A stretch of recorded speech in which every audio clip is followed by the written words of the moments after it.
Welcome back to News First. Congressman Michael Nicholas has introduced H.R. 4262 to fund and expedite tax refunds. According to a release from Nicholas, H.R. 4262 specifically requires the government of Guam, through the Organic Act of Guam, to process and pay a tax refund within 90 days of its individual filing, as opposed to the court-ordered to pay within 6 months from the deadline to file. He states, quote, "This section basically means that if you filed a proper tax return in February, you will get it paid in May, as opposed to waiting months longer up to the court deadline in October," end quote. In addition, H.R. 4262 compels GovGuam to follow its own local law with respect to making deposits into the Income Tax Refund Efficient Payment Trust, using the formulas adopted in GovGuam's annual budget. Nicholas says this section entwines Guam law with the Organic Act to ensure tax refund deposits and expedite tax refund payments. The congressman adds he will keep the people of Guam apprised on the progress of H.R. 4262 as it moves procedurally through the U.S. House of Representatives.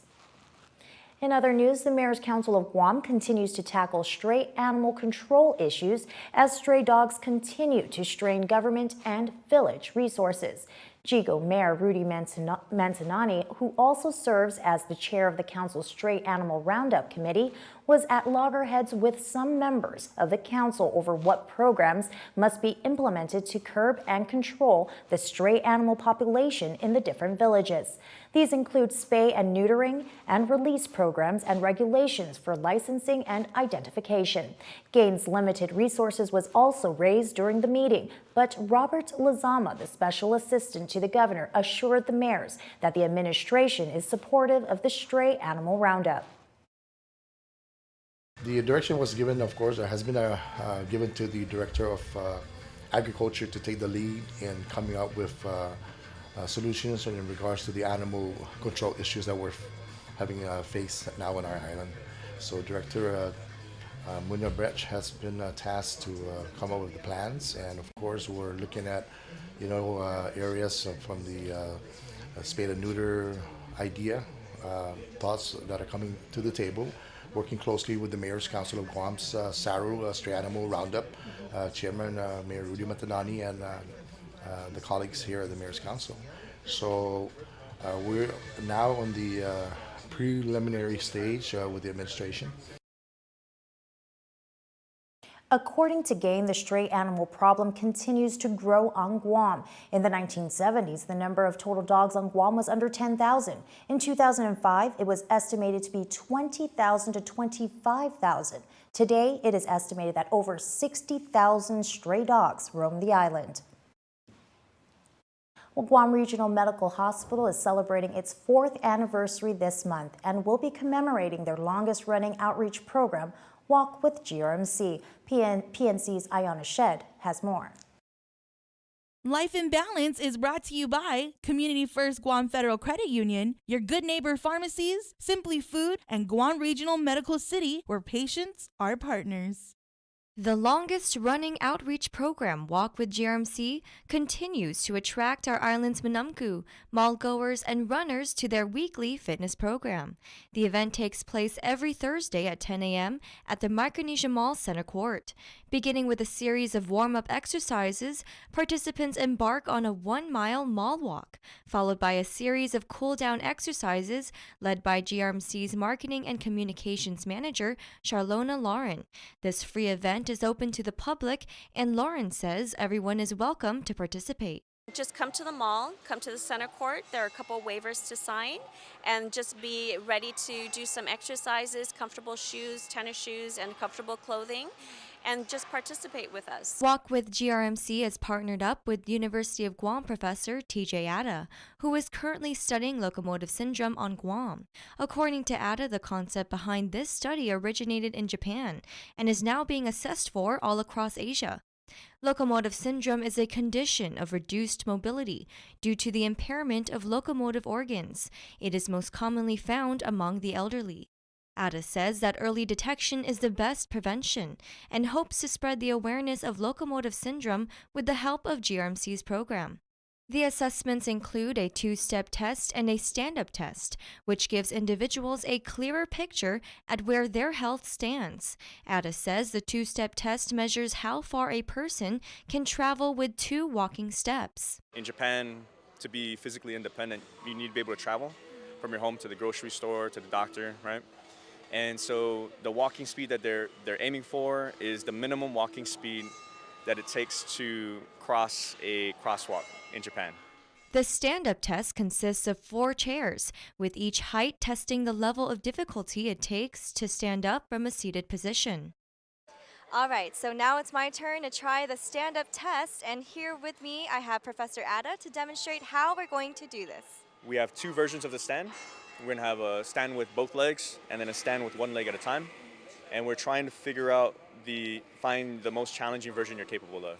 So the challenge is, if you're not able to stand up with 1 leg from the top box, we're saying that your chances of being physically independent in your 70s is diminished. So we want to get some early intervention and develop your strength, balance, and flexibility.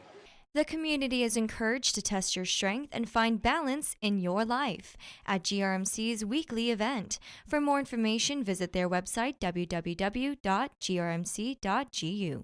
Reporting for PNC News, I'm Ayana Shed.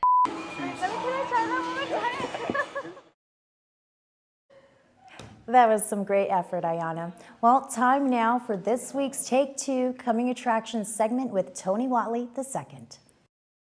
Take 2 Coming Attractions is brought to you by Pizza Hut. We're taking pizza to where it's never been before, and Bank of Hawaii.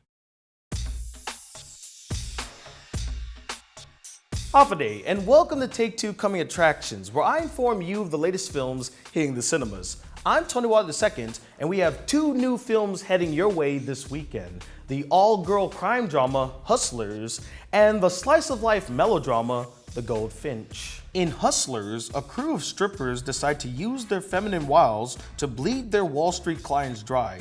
Everything seems fine at first, but then it all comes crashing down. The Goldfinch chronicles the life of Theodore Decker, a young boy who survived a bombing at an art gallery that killed his mother. As time goes on, he learns to cope with the tragedy through personal connections as well as holding on to his mother's favorite painting, The Goldfinch. With these 2 new films, I would describe them as conventional, meaning that they're safe films that follow a certain playbook that other films before it have. With Hustlers, it's the typical crime story of people feeling like they aren't getting what they deserve in life, so they resort to dirty tactics in order to achieve wealth and power, but their hubris gets the best of them, and it all comes crumbling down. See Goodfellas, Wolf of Wall Street, and Pain and Gain for other examples. Other than that, the trailer didn't do much to really impress me or excite me, so yeah.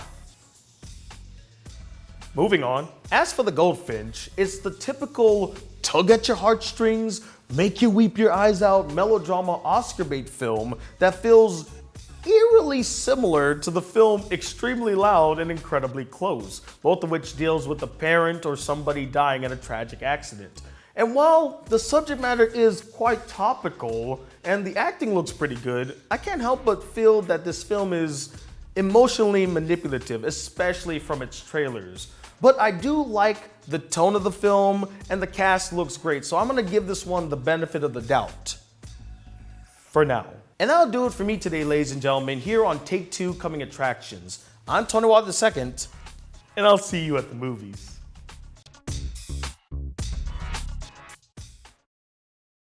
Oh, thanks, Tony. Coming up next on PNC News First, Destiny Cruz gives us a look at the weather forecast, and a little later, Leo Payumo sits on the news desk with your daily dose of sports. Don't go away.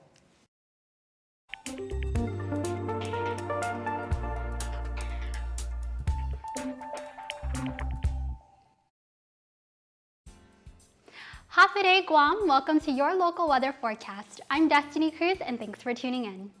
Well, Mother Nature couldn't decide if she wanted to give up her usual habits as she blessed us with yet another mostly cloudy day. Tonight we can still expect similar weather patterns with southwest winds at 15 to 25 miles per hour and our lows at 77 degrees. Looking ahead to Thursday and Friday, surprise, surprise, we can expect more mostly cloudy skies with our highs in the upper 80s and our lows in the upper 70s. And that wraps up today's weather report. Let's keep our spirits high and stay hopeful for some sunshiny days. Enjoy the rest of your evening and be sure to tune in next time for more updates. Adjust!